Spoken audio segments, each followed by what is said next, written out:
For this particular question, example 1, find 10th term of the sequence 64, 32, 16. So we have it, our first term is 64.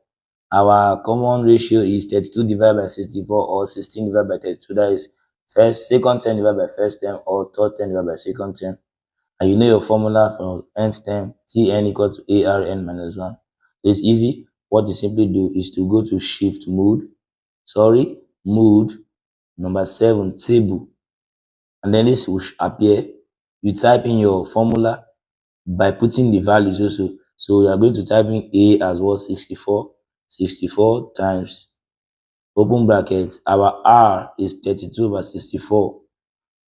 So 32 over 64, close bracket.